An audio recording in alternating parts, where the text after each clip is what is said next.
If somebody truly cares about you, they're going to care about the impact that their behavior had on you. This is a truth, but it is not complete. And what I mean by this is that yes, if somebody truly cares about you, they are going to care about the impact their behavior had on you. But what if they have such different conditioning and such a different background from you that they have no idea? Let me tell you a story to illustrate this. I had a client once who was a beautiful person, had such a good heart, and she was a dismissive avoidant.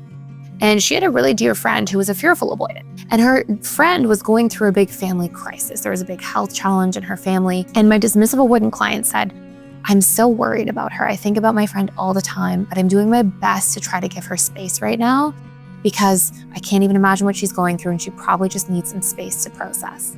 Well, here's what I said to my client. I said, hold on, that may be what you need in this situation, but that doesn't mean that that's what she needs in this situation. And my client was really surprised because we all tend to project from our perception. We all tend to think people would need or behave or react in a way that we would because that's all we know originally. So when I told her, no, trust me, as a fearful avoidant with a very close friend, they were best friends, she needs you to reach out and check in. And she needs you to be a touch point regularly. Hey, I'm just here if you need me. I totally get if you need space, but I'm thinking of you. Do you want to hang out? How can I best meet your needs? How can I best support you? She wants you to ask and she wants you to check in.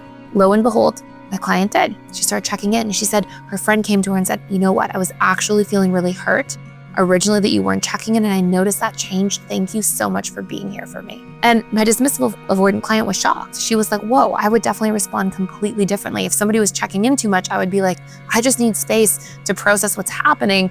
I'll get back to you when I can. And so what I mean by this is that yes, people care, but they show care differently and they understand their perception of what you're going through differently. How they're perceiving what you're going through may not be accurate to what you're actually going through or what you are individually needing and perceiving. And that is why communication, being able to be open and vulnerable, ask for our needs, be clear so that we don't have to misunderstand each other is such an important part of healthy relating and proper relationships. To get started, just click the link in the description below.